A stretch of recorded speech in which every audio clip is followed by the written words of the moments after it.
And now we're going to take an interlude in this section titled What I Left Behind. And I want to tell you in this section a little bit about my life and to get into more details about the hell that I left behind in the North Carolina mountains when I moved to Charlotte. Following this section, we're going to have a section that returns back to my narrative the timeline of the crimes that were committed against me.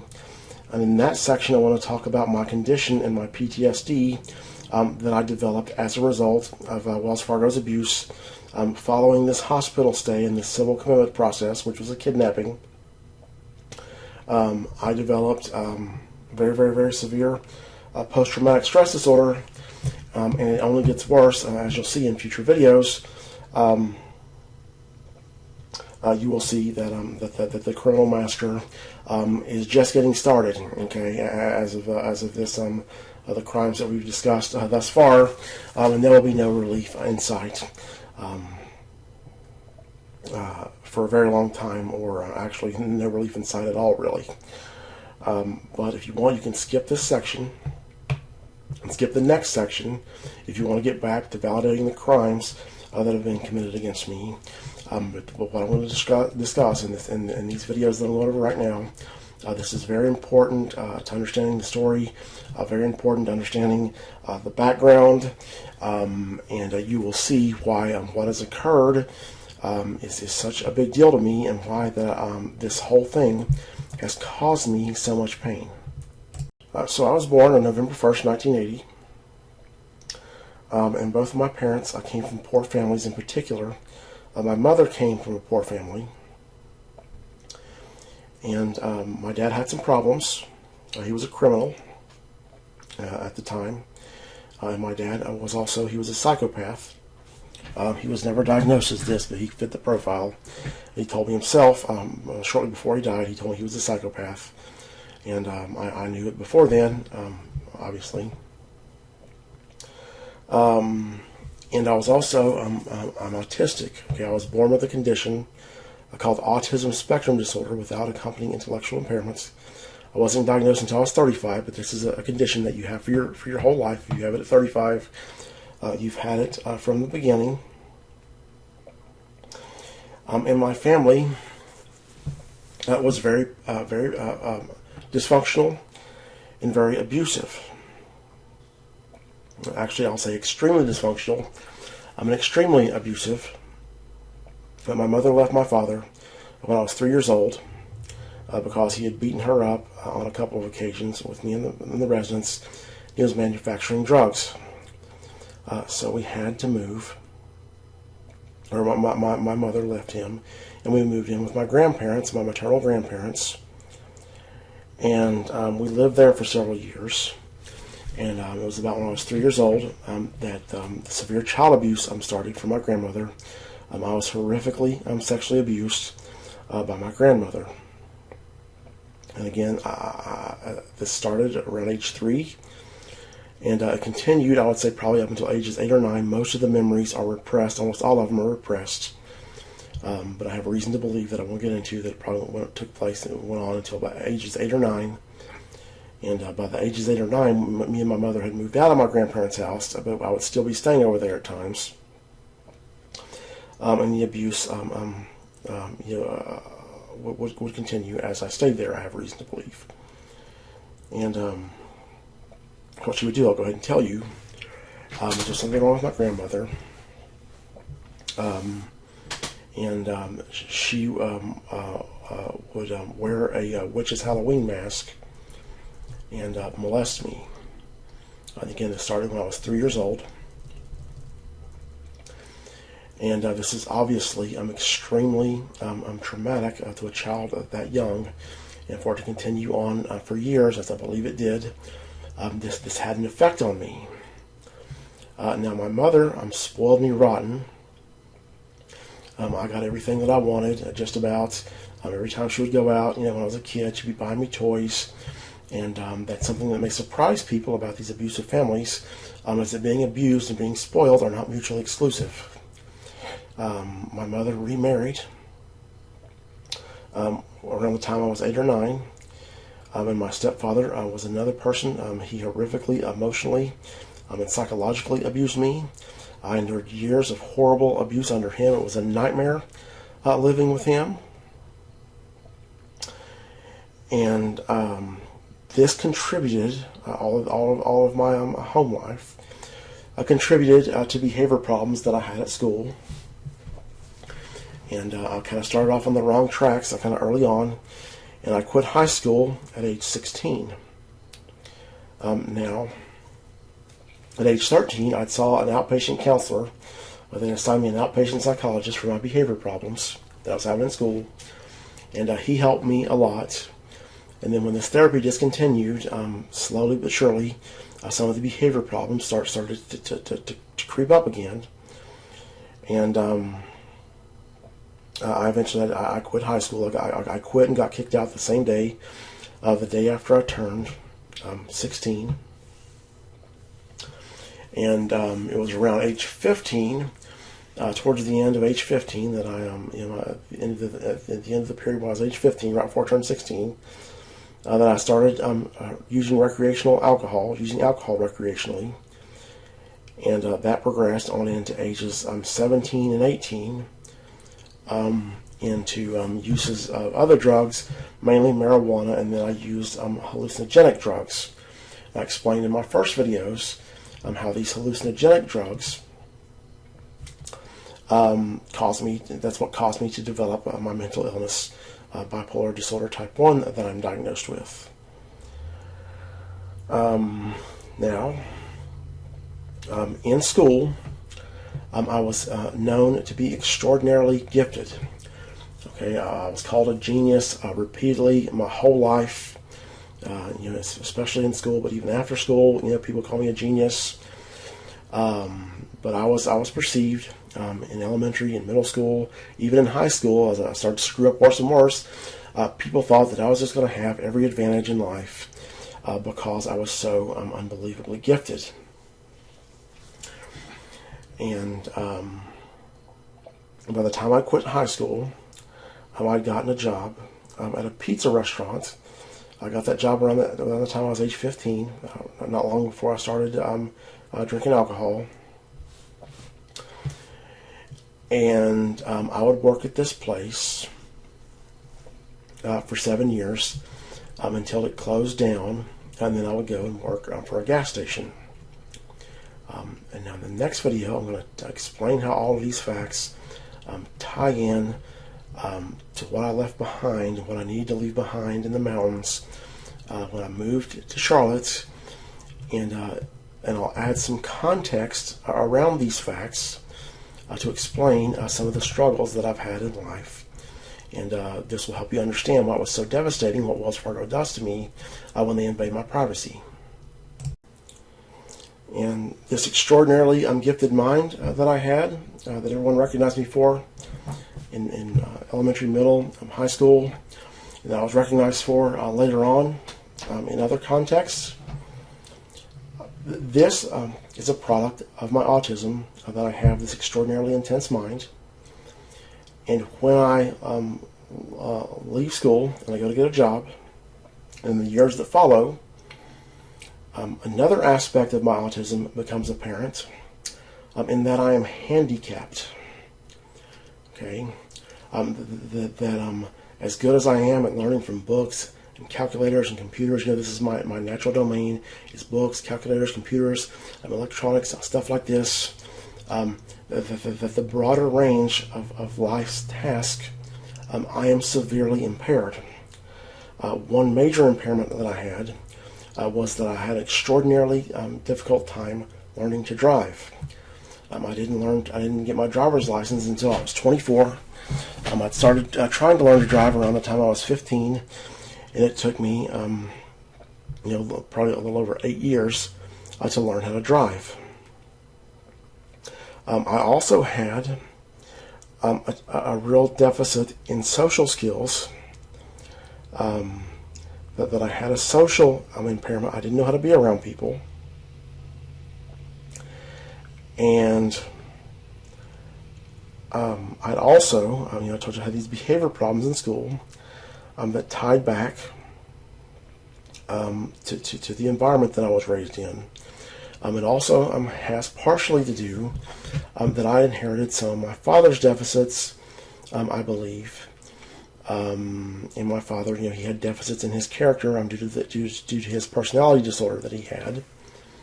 And so I inherited some of those deficits. And so between being autistic and having my father's deficits, some of those, it was a real challenge for me to learn how to navigate life, and in particular, to learn how to be around people.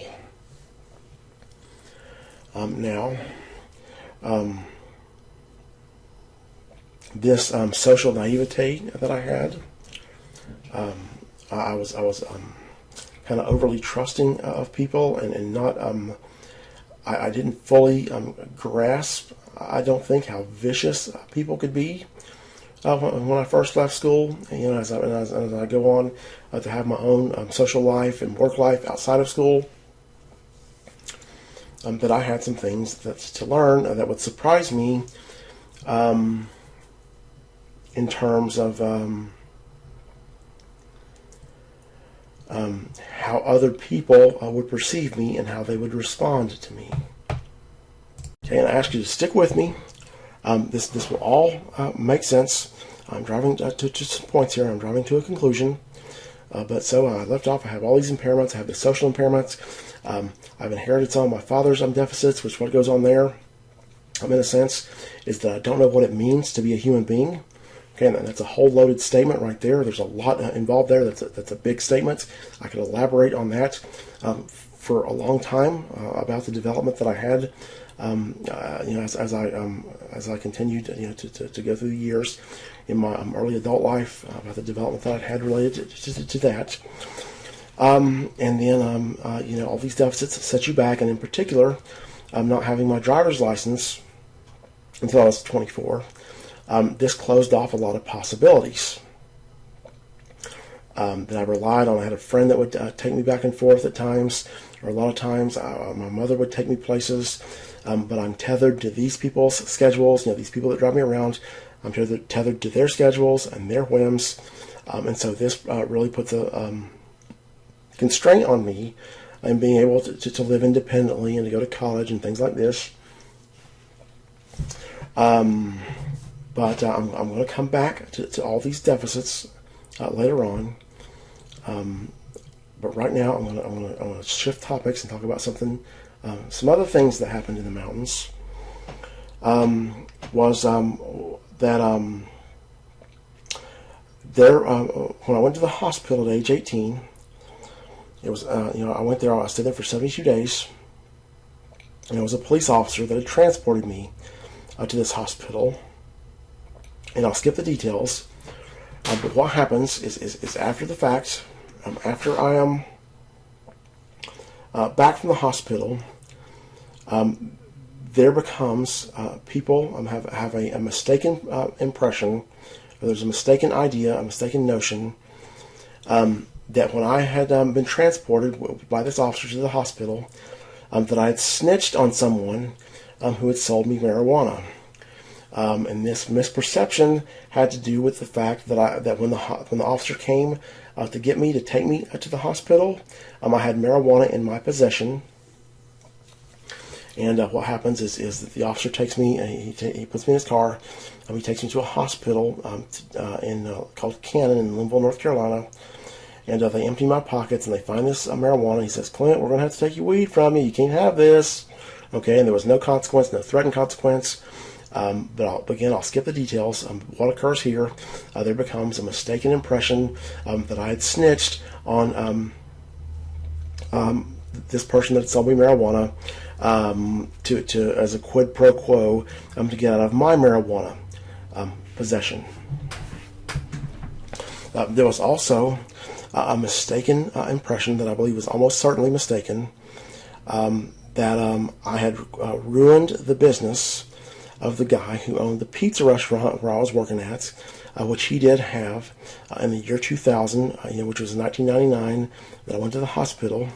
In the year 2000, he did have a substantial downturn in his business, and he had all kinds of problems, but he blamed me for his business failing because I told stuff about his profit margins and stuff like this to other people.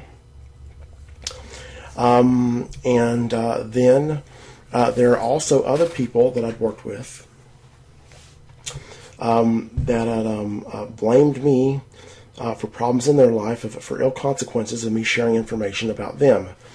It was back when I had my mental breakdown. I became a real blabbermouth, as it progresses. And of course, when I first start to have my mental breakdown, people don't realize what's going on, and it's giving me treatment. I'm just left to get worse and worse and worse and worse. I was self-medicating myself by using all kinds of drugs, and so I'm just getting further and further and further out. But during this time, I was a blabbermouth, and I told some things to some people about the people that I work with that weren't very flattering at all. And rightly or wrongly, it was perceived that I caused these people all these problems, that they couldn't get jobs and stuff like this. And so this creates a vendetta against me. This perception that I'd snitched on my coworker, this perception that I'd ruined this guy's business, this perception that I'd crippled these other guys in life by disclosing the details of their life, of their activities, of their, all the different stuff that I told about them, that they couldn't get a job, and stuff like this. This triggers an attempt on my life.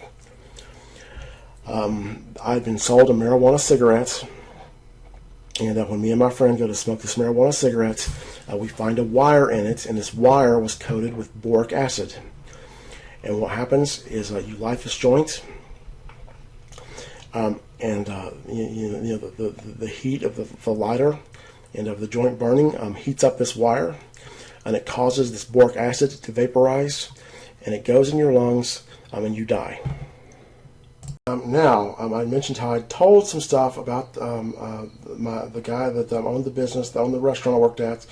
I told some stuff to some people about his profit margins and some other things, and I told him some stuff about other people that I worked for. I told people about, I said some things about other people that I worked with. Well, who's this person? And it's not people that I tell this to, really. It's one specific person. And it's this guy that owns the pool hall where I go play pool at. Okay, that was my big obsession. I've had my whole life a tendency to get obsessions with things, and I had an obsession with playing billiards, 8-ball and 9-ball straight pool, all of this. And this guy, I didn't realize it, but he has a megaphone. He's a blabbermouth himself. And when I tell it to him, it ends up going to all these people that come into his pool hall, which he had a huge crowd of people that came in there for lunch. He had a restaurant in his pool hall, and he got a lot of pool players, and he got even more people coming in there to eat. And of course, a lot of these are locals. And so when you live in this small town, that you've got some megaphone there that's telling all this stuff and gossip that I'm telling him. It's going to get all over the place, and you won't be able to run from all this stuff. That's, if you're the people that are being talked about. This guy is a strange bird. This guy at the pool hall, he's a strange bird in himself. And I eventually, I cross him. In his mind, I've crossed him. I do some things that extremely, extremely offend him. Which before I'd had my mental breakdown, I threatened this guy when I had my mental breakdown, I threatened this guy with his life when I was out of my mind. And of course, I profusely apologized for that. And he would tell me that wasn't you. Just keep taking your medication. The stuff that I'd done during my breakdown had pretty much nothing to do with the way that I crossed him down the line.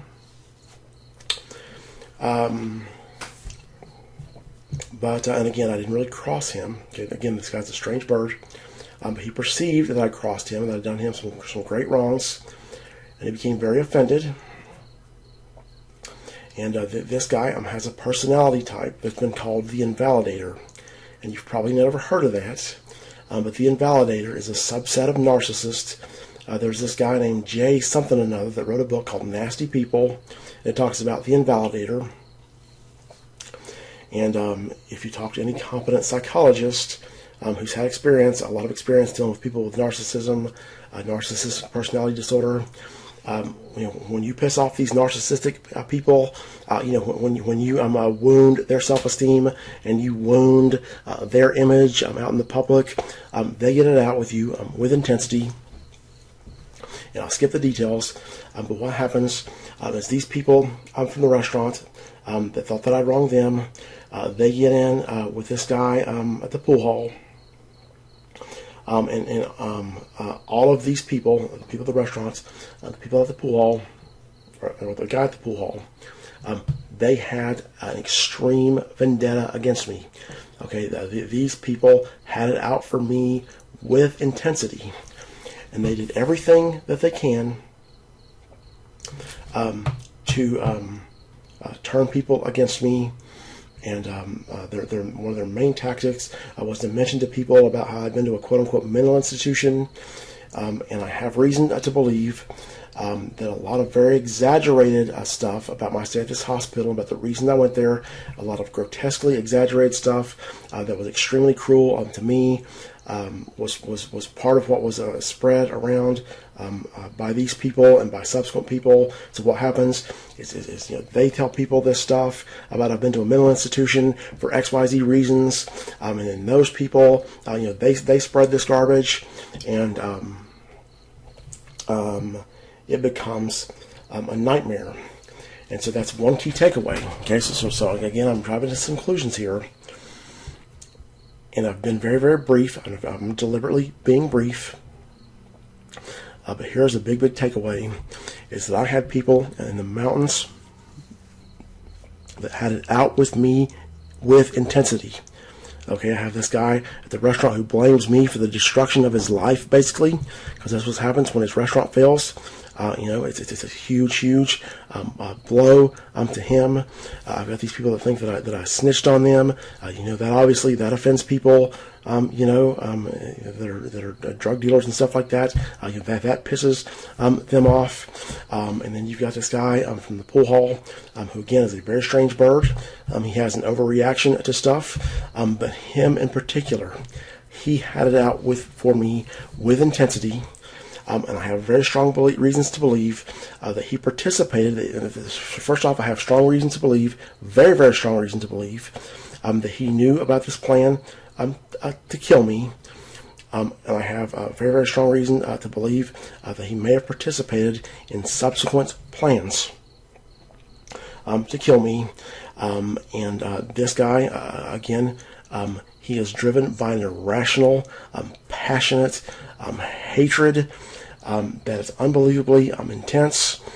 And I needed to be free of all of this when I moved to Charlotte. In the next video, I'm going to give you some more details about this. I'm trying to be as brief as possible, and these videos are getting too long. So I'm going to try to go through this a lot faster. But before I went to the hospital, I was in very, very bad condition, as I said before. And I was also under the investigation, under some kind of investigation by some police officers that stemmed from I was in very, very, very petty drug sales when I was 18, right before I went to this hospital. And I was staying at the guy at the pool hall.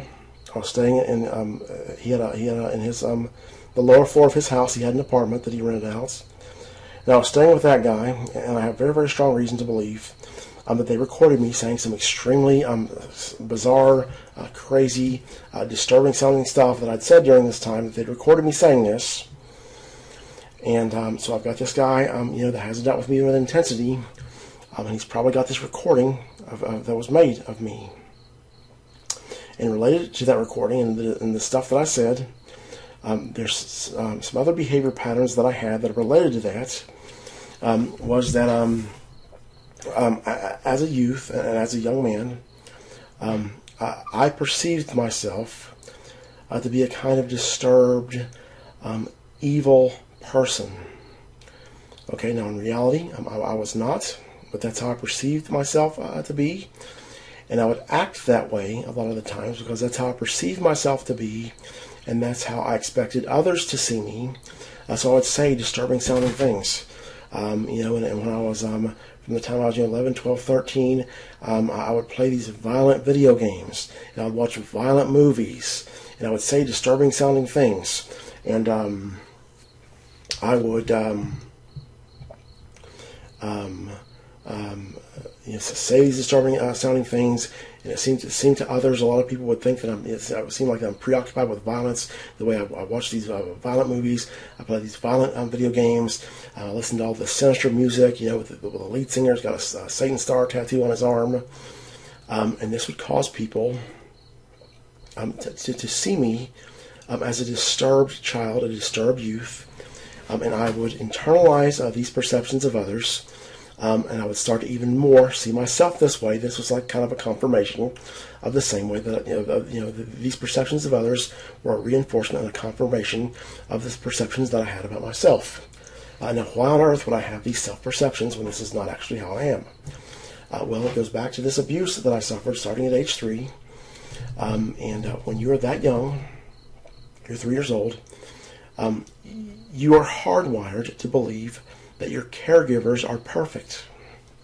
Okay, so when this horrible thing is done to me, this horrible, evil thing is done to me, I don't blame my caregiver. I instead turn internal, and I will have I will see myself that if this is being done to me by this perfect caregiver, then I must be a very bad, a very flawed, a very evil person. Okay, and so I have this deep-seated belief, this deep-seated component, deeply established in my being, this deep-seated component of my identity and how I see myself, again, established very, very deeply in my being. And as time goes on, as I grow up, as I become go through my teens, I become a young man, I become an adult, that everything bad about a person that I hear, I will identify with, because I'm completely bad. Okay, that's how I see myself. And so when I hear people describe themselves as sick, twisted, disturbed, all of this, I will absorb this and I will perceive myself to be this way, due to this deep-seated belief that I developed. Not much longer after I was even able to talk. I'm 3 years old. I have this belief again about myself. Very, very established deeply in my being, and this played a role in how people saw me. Now I had different ways of being around people as a youth, as a young man, as a child, and not everybody saw me this way, but there are plenty of people that saw these behaviors. And then when I get out and I get out of school and I'm working at this restaurant, I would act like this a lot, and I had this kind of dark sense of humor and things like this. So that's a factor in how people saw me. Another factor into these rumors that went around about my history of hospitalization. My hospitalization at this hospital, which I'll correct right here. You may be wondering, in a few videos ago, I said the officer took me to Cannon Hospital.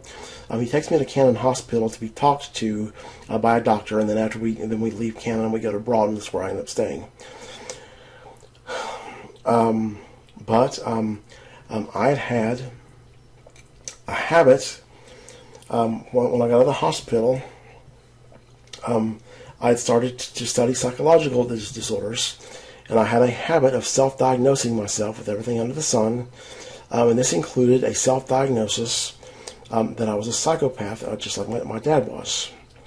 And I would tell people this, and I told a lot of, and of course you got to remember my social circle is limited because I don't drive, so my social circle is limited to the people I work with and the people I see at the pool hall, but I would tell them this stuff, that I'm a psychopath.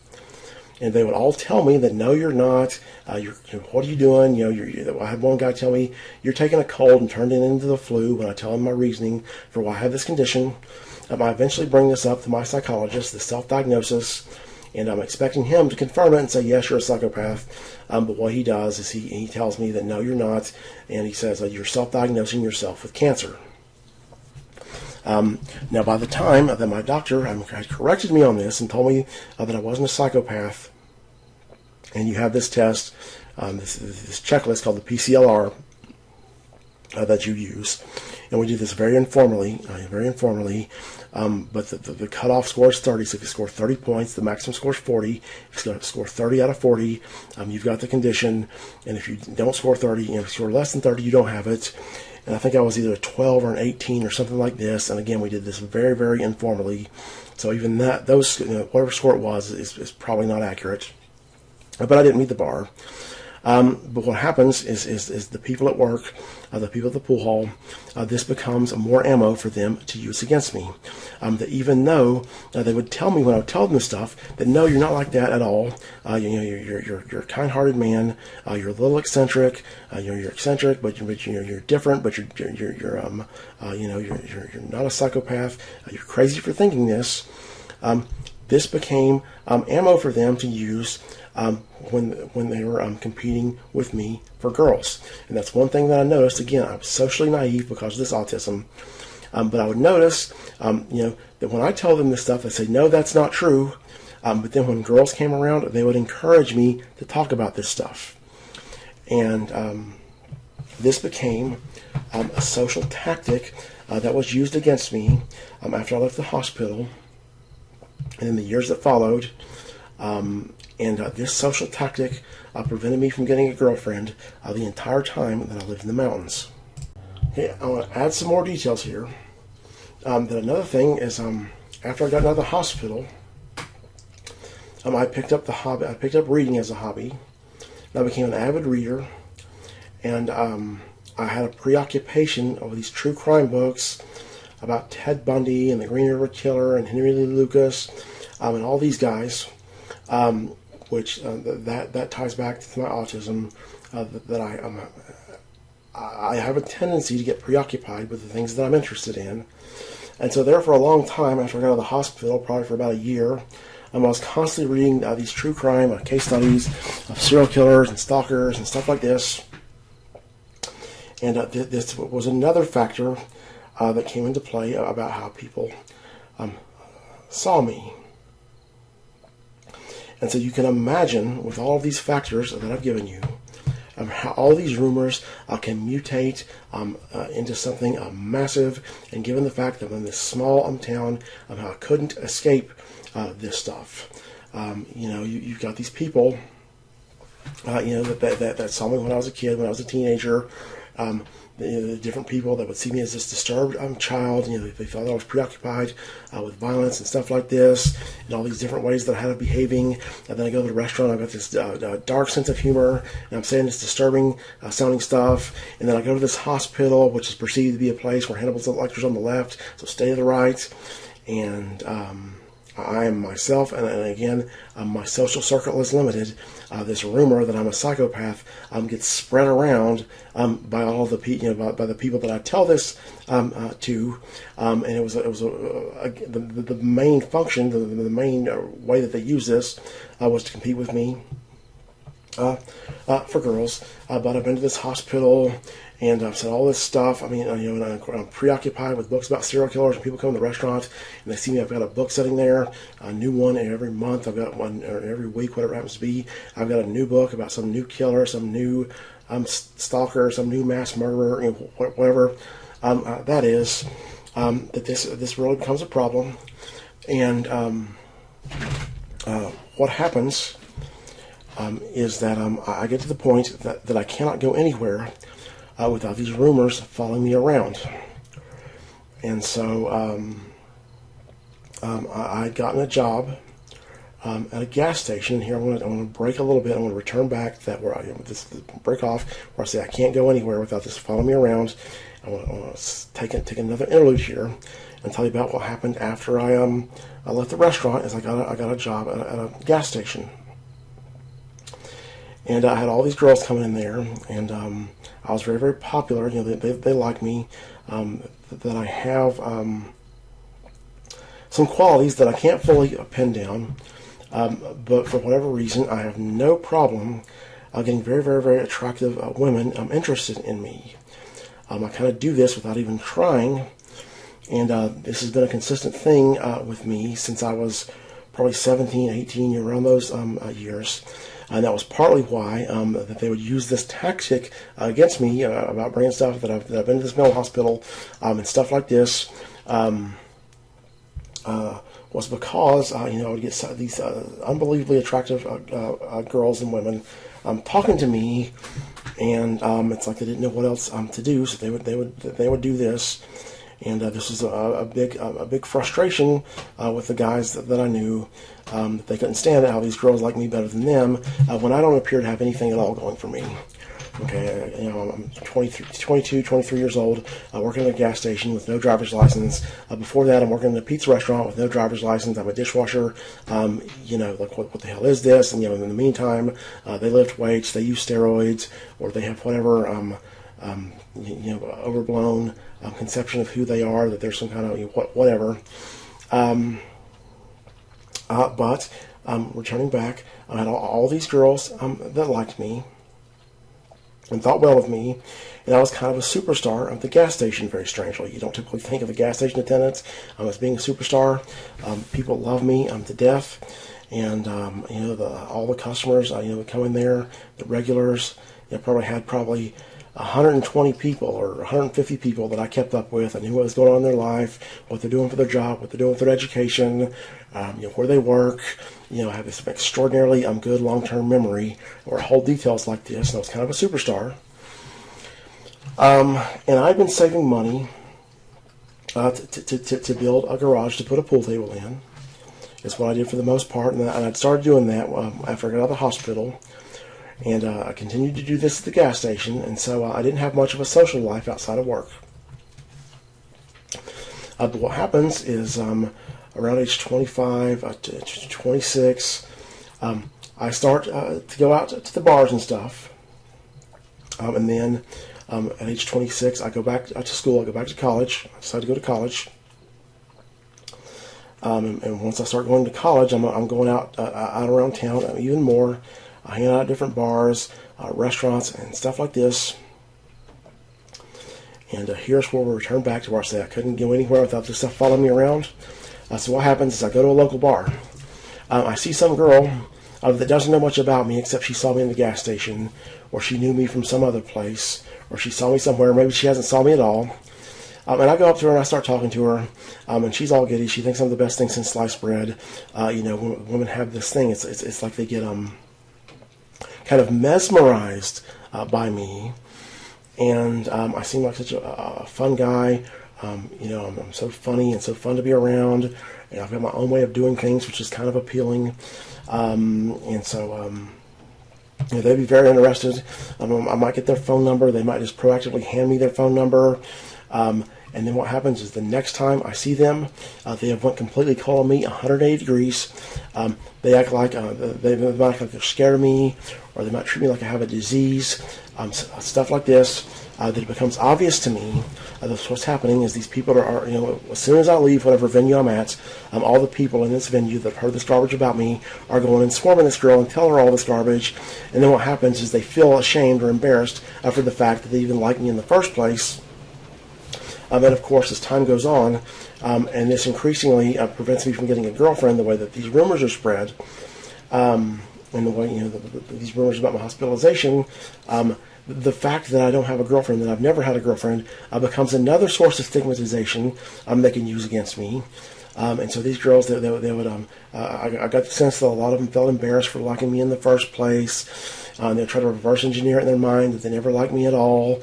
And it was incredibly painful. Because what's going on during this time period, between ages 20, 22, up into 26, 28. Basically, I started working on myself really hard at age 20. At age 22, I amped up the working on myself because I had a lot to overcome. I had a trauma to process related to this abuse that I'd suffered. I actually had more than one trauma because I've got this abuse from my grandmother. I've got this horrific situation I've lived in with my stepfather that has damaged me. I have a deficit. I don't know how to be around people because of my autism and because of whatever portion of my father's nature that I have inherited. And so it's like I'm reading, dozens and dozens and dozens of books. I mean, I'm reading books every single week. My record was that I read I think it was 3 or 4 books in one day. I read one day. And it's all about, how to succeed in this profession. And largely, the overarching theme is how to be the best person that you can be. So I've got books about how to make it in different professions. I've got books about marketing, but then I got books about psychology. I've got books that help me process all of this abuse that I've suffered. And so I'm working on myself so incredibly hard. And nobody else is doing this. Okay, I'm going to the bar. Nobody else in the bar is doing this incredibly hard work on themselves. As far as I know, none of these other guys have some take-home project after work that I've suffered XYZ abuse, so I've got to go home and work on this and wail in tears and stuff like this. But yet me, working as hard as I can to be the best person that I can be, I'm the one who's treated as the worst person conceivable. Now, by the way, the reason I know that they're doing this, they're using my mental health history against me and stuff like this, is because when I got out of the hospital, this tactic was used against me to my certain knowledge. Okay, and of course, if you can kind of calculate people's behavior, this is the obvious thing to do. Okay, so if you're some guy and you're living around this mountain town where I lived at, and there's some drop dead gorgeous girl that you're after, and this guy's got her instead of you, and she won't pay any attention to you. She dismisses you. She has no interest in you. You've been after her for 2 months, 3 months, 6 months, whatever it happens to be. And then all of a sudden, here's this guy got her talking. She's all giddy. She likes him. She's handing him her phone number. What's the obvious thing to do if this person's been to this hospital that has this perception, and if all these rumors go around about what a dangerous person he is? And then that's another factor, is that I got the sense that as this stuff got spread about me, all of these rumors about why I've been in this hospital and about I'm a psychopath and I'm a killer and all this stuff, is part of the reason it gets spread so fast is because people feel that they have a moral obligation to tell everybody else. Okay, because I'm some kind of dangerous or whatever person. Now, of course, when you go back to the people that started this and the people that knew me, okay, for them, it was just a pure tactic. They knew that there was nothing bad about me, that I wasn't a dangerous person at all. And in fact, these people, like the person at the pool hall, the people that I knew at the restaurant, a lot of these people, different people that bullied me and stuff like this and spread these rumors so maliciously, these people manipulated me, took advantage of my social naivete to an extreme. Okay? That men can smell the weaknesses of other men, and I was full of weaknesses. I was far from, the farthest thing from being dangerous to anyone, and they knew it. They just did it out of malice. And of course, these guys that can compete with me with girls and stuff like this, they don't have any deep philosophical commitment to anything. This is just, this convenient tactic to use for them. But that did play an effect. That these girls are told this, and different people hear this, and this again, everywhere I went, this followed me around, and it is devastating. So it's devastating the first time that it happened, okay? Because at the time in question, I was looking for a girl to marry, and that was what I wanted. Was if I'm one girl, we have a relationship, and eventually, we get married if she's the right one. And so very, very naturally, you go after the good ones, okay? And so when I've got some gorgeous girl that has all this stuff going for her, that a lot of times you meet women that are really pretty, and it's like they spent way too much time, way too much portion of their life in the bathroom with moisturizers and makeup and base and primer and all of this stuff, attending to their beauty. That it's like they don't have much else to talk about. But no, I would meet these girls that were amazing, okay, that liked to read, and they had passions and beliefs and all this stuff, okay. And here, she's interested in you. You've got her. You play this right. That she thinks you're the best thing since sliced bread. She's enchanted. She's mesmerized. And this sounds implausible to you, particularly if you've ever seen me. I'm not pretty at all. But this is what happens. Okay, and so when you have this, and then boom, your heart is ripped out. Okay, and she's totally cold on you. She acts like she's embarrassed to ever been to like you before. She treats you like a disease. She wants to avoid you. Okay, and then it happens over and over and over and over again, and you get the sense that you're going to die, having never known what it's like to be in love.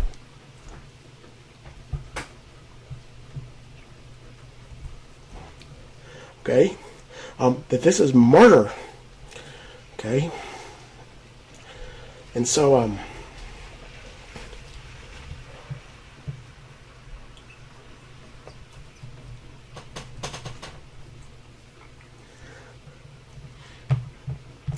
had to leave this. And so that was my plan.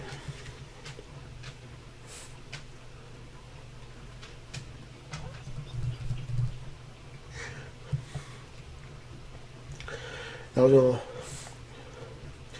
go to school, go back to college, and get some credentials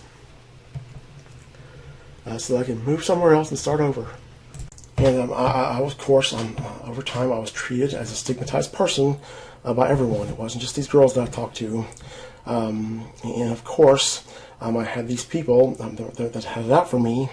I'd have people being nice to my face so that they could kind of be close to me and kind of sabotage me in the background. When I said in the other video that I had a lot to learn about how people will react to me and how people will how they respond to my behaviors, is that when I was in high school, when I was in middle school, when I was in elementary school, particularly middle and high school, as I started to have these severe behavior problems, the teachers were 100% behind me. Okay, they wanted me to succeed. They would do anything that they could to help me succeed, and they desperately wanted me to turn around and to do my work and stop doing all this skipping school and all these behavior problems. And it had never occurred to me in a million years that when you have ambition, when you're trying to make it somewhere in life, that other people will try to sabotage you. That they will spend energy that they could spend advancing their own cause. They will spend energy, enormous amounts of energy, sabotaging you. Okay, that I triggered extreme opposition. Okay, that I had these people that had out for me with intensity. I triggered opposition where I go because I'm talented. I'm smart. I got these girls that like me, and this just creates a terrible situation. But the bottom line of all this, or one of the main points, is that I could not be reasonably expected to have made it anywhere in life by the time I'm 25 or 22 or 23 or 28, whatever it happens to be, relative to others, that because of the handicap that I had, that was imposed on me by autism, that I have this social deficit. I don't know how to be around people. The deficits, the part of my dad's nature, whatever part of that, that I have inherited. I have a trauma to process. And when you grow up in an abusive, dysfunctional family, the normal focus of childhood is development. But when you grow up in an abusive family and you've suffered these traumas, your process of development gets sidetracked or gets diverted, and you have a new task in front of you: survival. Okay, that you survive much in the same sense that an animal survives, kind of moment by moment. And so a lot of the development that I should have had in childhood, which I'll go ahead and say I did have a lot of really positive influences on me in my childhood, but still having this trauma to process, coming from dysfunctional family, a lot of the development that should have happened in my earlier years happens after I turn 18. It happens at age 20 and age 22 and on up as I'm working on myself harder and harder. That I can't drive. That this is a very, very limiting thing. And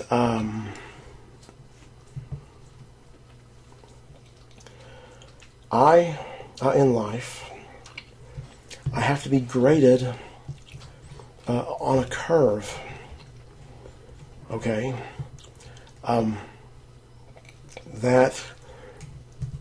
there was no way for me to keep up with everyone else, with all I had to overcome and all I had holding me back. Again, abusive childhood, dysfunctional, abusive family. I messed up. I had drug abuse, and then I go to the hospital and I put on these medications that make me sleep 14 hours a day, 12 or 14 hours a day. Again, I'm autistic. I don't know how to be around people. I have social deficits. I don't have, I misinterpret people's social behavior. I can't drive. I've got a trauma to process. I've got all this abuse to overcome and all the emotional damage and the counterproductive and maladaptive behaviors that, when you grow up in this abusive childhood and this abusive environment, you learn skills that are suited to surviving in that environment. Okay, and then once you grow up, those skills are no longer suited for the world that you find yourself in, and you have to have a new way of being. Okay, but by the time that I've graduated college, okay, and I'm at age 30, and I'm just now graduating university at age 30. Most people, they go to university at age 18, they graduate at 22, 23. They start a career. They have the driver's license. They're 16. They've had multiple romantic relationships. By the time they're in their mid 20s, by the time they're 30, they've had a slew of them. However this works out. That I cannot be expected to have any of this, and I've done, by age 30, when I've graduated university, I've done just about as good as I could possibly do. Okay, I don't know how to do any better. And this working on myself was brutal. Okay, when you confront this child abuse, like this abuse that I suffered, which when I did confront the abuse that I talked about that started when I was 3, I got in some books about how to process this type of abuse and stuff like this. Now, this is around the age 26. By the time I was in my early to mid-20s, I figured out that this way I have of behaving, where I say these disturbing things, that I seem to perceive myself as evil, and I say stuff like this, I figured out that this is counterproductive, that this really affects the way people see me, and so I kind of tapered off, kind of stopped doing that. But when I confront this abuse, and I learned that no, I have an insight that what's happened to me is typical, and I started to realize, I said all these disturbing things, I said all this because that's how I've been conditioned to see myself because of my abuse, and I became conscious of this process, and that's how I escaped it, and that's how I started to have more accurate self-perceptions. Okay, but just in that alone, just in confronting that abuse alone, forgetting all the other abuse in my life that I had to work on, all my maladaptive behavior patterns, all of the deficits from my autism, all of my deficits that I inherited from my dad, forget all of that and just focus on that one abuse. That is murder. Okay, when I started to process this abuse, I would be driving down the road and I would have to pull over and scream. I would pull over in a parking lot of some store and scream and wail in tears. Okay, that I spent a hell of a lot of time screaming and wailing in tears, and I was a shattered, broken human being for years. Okay, and as a shattered, broken human being, I continue to work myself to death. Okay, before I go to college, I'm working up to 4 jobs at a time.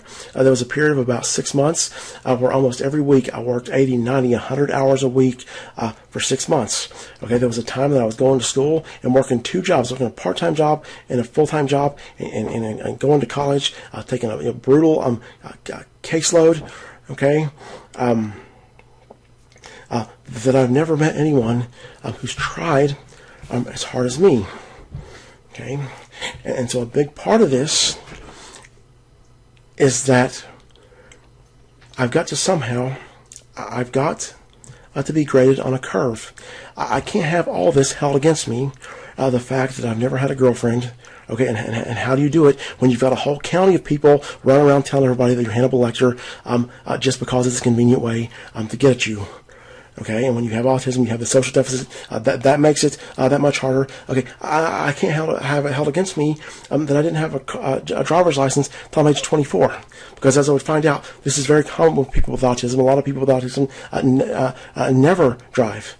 Okay, I can't have it held against me that I didn't go to college until I was 26 and didn't graduate until I was 30. Okay, I've got to somehow get people to grade me on a curve. And the best way to do that is to not allow them to know that all the failures that I've had before. Okay, and so this person that I killed myself to be, which by the time that I moved to Charlotte after I graduated at age 30, I'd read probably 700 books, 800 books. Okay, and these were all about how to be the best person you could be. A lot of it was how to be a good person, how to succeed in this profession. That might have been half of it, and the other half was books about psychology, about processing, child abuse, having healthy emotions, having healthy relationships, self improvement. All of this massive workload. This person that I worked so hard to be. When I go to Wells Fargo, they appreciate this person. They appreciate him for all that he is. Okay? And then what happens, they go digging around in my business that they have no business looking for. And that person that I worked so hard to be, this bank murdered him. So in this video, I'm going to sum up what I had to leave behind. I want to introduce a new detail about what I had to leave behind. I want to turn to my upbringing. I told you about how my mother spoiled me rotten when I was a kid. That I lived in an abusive family, but being spoiled and being abused were not mutually exclusive. And this thing where my mother spoils me to death, that I get everything that I want. This is part of a broader behavior pattern called emotional incest. That my mother has an unhealthy relationship, unhealthy emotional relationship with me. And in addition to spoiling me, she was obsessed with me as a child, okay, and she remained obsessed with me as an adult. In part of this behavior pattern, she tries to control my life. She tries to run my life behind the scenes. And she ruthlessly invades my privacy. Okay, and my mother, by the way, she's not all there. She has some kind of mental deficit. I don't know to what extent. I have a real problem with people who have mental deficits. I tend not to pick up on it. But I've talked to people in my family that think that she has some pretty significant mental deficits. And she certainly she's not all there. She doesn't understand things. And she has this behavior. She invades my privacy, tries to run my life. And to give you a particularly troublesome example of this, where she invades my privacy. So when I was 22, I was living in a trailer in Tennessee that she had a key to, and she kind of part-time lived there herself. And I had some things that were private to me. And in the back of my bedroom, in the trailer, in the back of the bedroom, there was this little room. It was a bathroom about 3 feet wide by about 3 feet long, a very tiny room. It was inoperable, but it was a good place to store my private stuff. And so I got a padlock in a combination. I got a latch and a combination lock, and I fixed the latch to the door, and I put the combination lock over it so I could lock up my private stuff. Well, what happens here is this triggers Mom. She sees there's something that she's not supposed to know about, and she gets a drill and unscrews the padlock and goes through my stuff.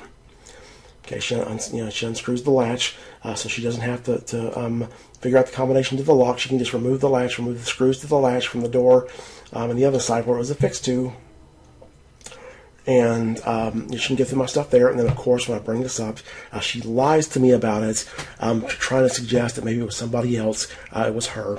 Okay, and that's another quality she has. All this, when she tries to run my life, she lies to me about it incessantly. So when I'm working at the restaurant, she's calling the restaurant all the time to check on me. She's talking to the people at the restaurant because she's concerned, and she will lie to you till the end of time that she talks to these people. Well, I know she does in numerous ways. One is that there's stuff that I tell the people at the restaurant that I only tell the people at the restaurant. There's stuff that I tell Mother that I only tell Mother. And what happens is the stuff I tell the people at the restaurant, Mother magically knows somehow. Okay, the stuff that I tell Mother, somehow the people at the restaurant end up knowing. Okay, that I keep track of. I keep track of what people should know, what they don't know, and nobody else does this, and so they end up selling the farm as to the fact they've been talking to her, that when they talk about this stuff, that she's only supposed to know, or when she talks about stuff that they're only supposed to know. And the same thing would happen to a lesser degree with the pool hall that I went to. My mother would call there, checking on me all the time, and she would talk to the guy there. And this is humiliating, okay? Because when my mother's behavior pattern, what she does, she gets in touch with all the people in my personal life. Okay, so again, I'm working at the restaurant, she's in touch with them. I go to the pool hall, she's in touch with them. And the fact that she invades my privacy and she splurges and she's always talking to the people in my life, she tries to basically co-opt them into her plan to run my life. Everywhere I go, she's talking to these people. This is humiliating. That I have no privacy, that I've got stuff that I want to hide, like this, like the stuff that I put in this room that I don't want people to know about, that she unscrews the lock, and I don't need her going to the people in my personal life and telling them about this stuff, which almost certainly she has told, I guarantee you she's told somebody, I don't know who, but this is a consistent behavior pattern. And this behavior, where she tries to control my life, this intensified at age 18 when I go to the hospital.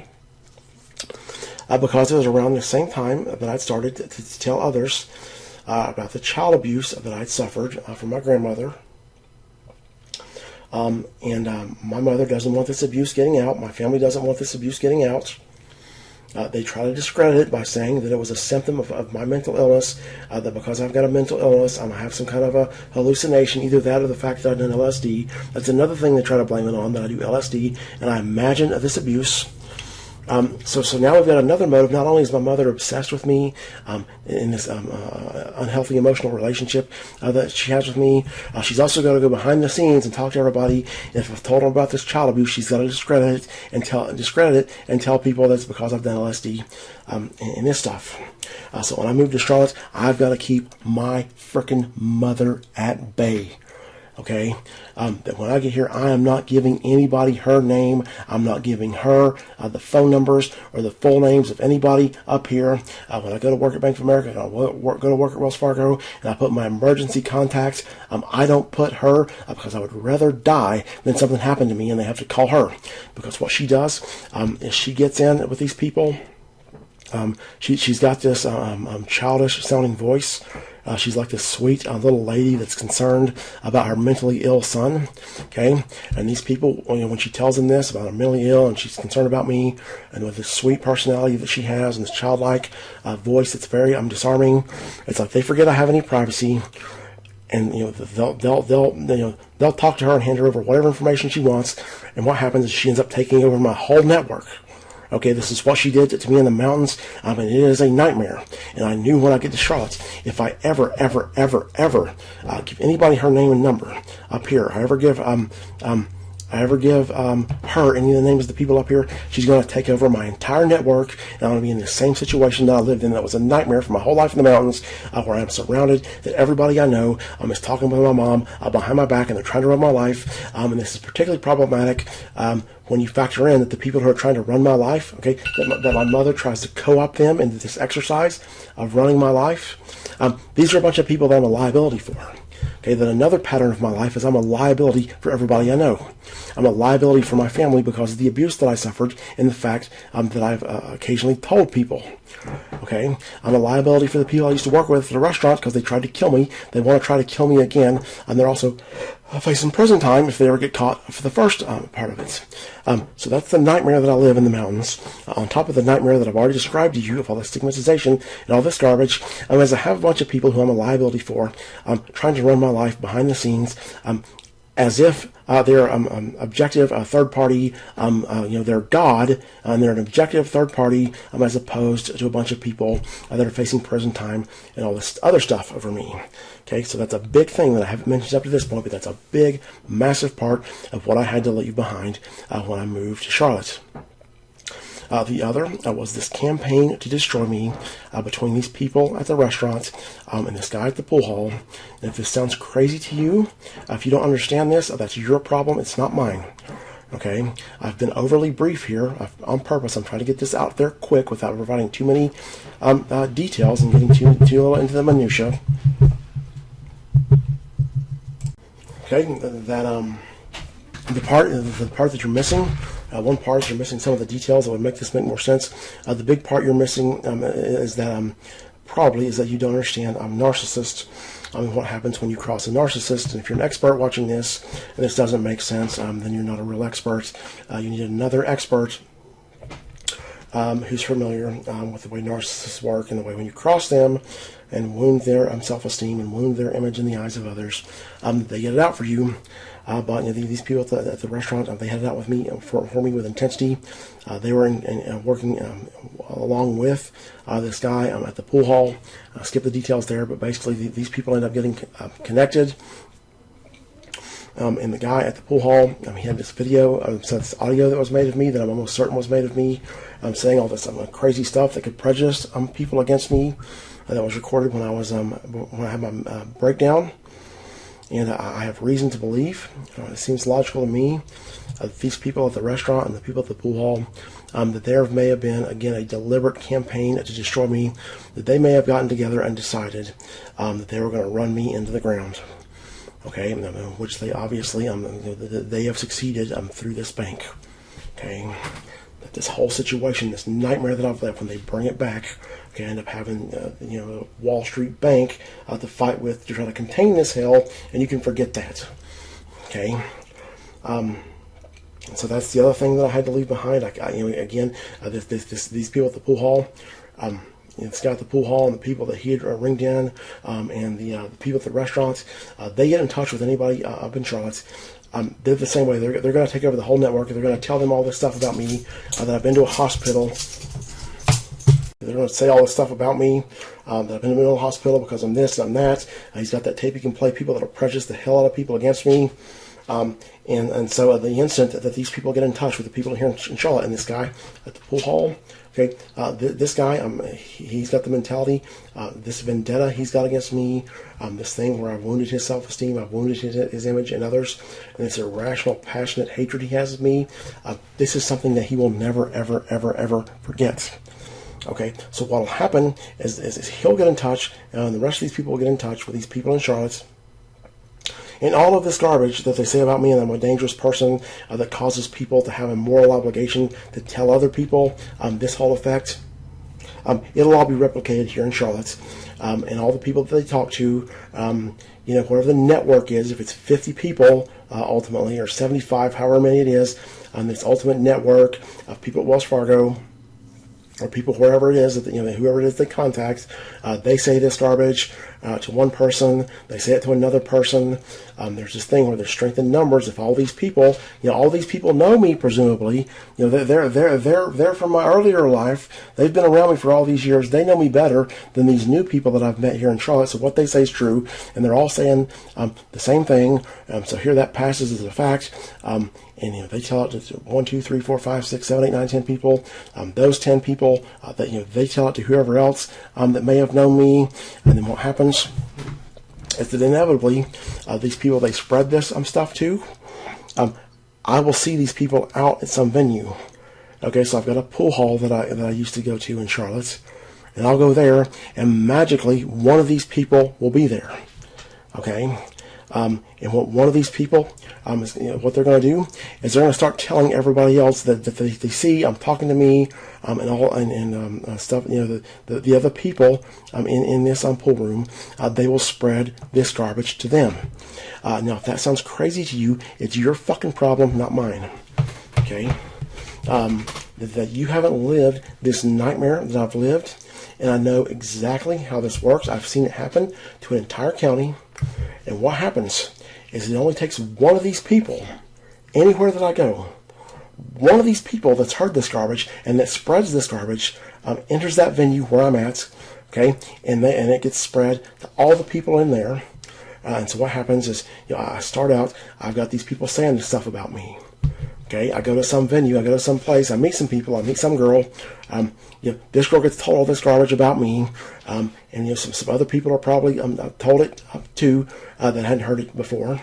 And so now I've got a total of 10 or 15 people that I've got to somehow live my life where none of these 10 or 15 people ever see me out anywhere else. Okay, because the instant any one of them sees me, they're going to be spreading this stuff. Again, they have a moral obligation. I'm such a dangerous person. I've been to this hospital because I'm a cannibal. I'm garbage. Okay, and they tell it to the people in there.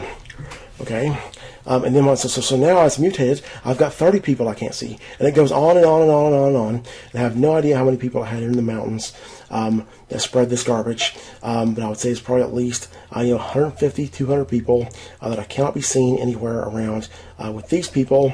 Okay, and what happens is over time, if this situation is allowed to go on, the whole United States will become a place that is intolerable for me to live. Okay, that when I bring this back up with Jenny in April of 19, the big concern there is that I've got a job that I might be getting in South Carolina. Okay, and I've got to contain this hell in Charlotte. I've got to get a part of this conversation that's going on where Jenny's going behind my back and contacting these people from the mountains and contacting these people that are quote-unquote from my past. I've got to contain this hell. I've got to know who's heard what they've heard, and I've got to stop this from spreading. Okay, because in my mind, what's going to happen, I'm going to go to South Carolina. This whole situation is going to mutate outside of my presence. God knows who they're talking to, what they're being told, without me ever being given a chance to respond. And so then I go to South Carolina, and again, all it takes, I don't care how crazy this sounds to you, how implausible, I don't give a goddamn. I've lived this, I've seen this happen, it destroyed my life. I go to South Carolina, and one of these motherfuckers, one of these people goes and sees me out somewhere, and this whole process spreads. And so by the time in South Carolina, I've been there for a year, and this garbage is spreading. Okay, and now it's like I've got 1,000 people that I can never ever see anywhere out in my life. And of course, we've got social media, where we have Facebook and all this other stuff where they can be connected with one another. That this hell has to be contained. Okay, and so that is the other. So we got two now. We got two factors. One is my mother. I got to keep her at bay. I got to keep her out of my life. Two is these people that had this campaign to destroy me. And again, I don't give a damn how crazy it sounds to you. That is exactly dead-on reality. Okay, and then I've got all of this stigmatization, this stuff related to my stay at the hospital, all the stuff that went around about me, that people knew about, all of these painful details of my life, of the failures I've had before, where I wasn't up to speed with everyone else, and progressing in life. I never had a girlfriend. All of this stuff that can cause a terrible bias, a terrible stigma towards me. I needed to keep all of this hell left behind. Okay, and that's what I left behind when I moved to Charlotte.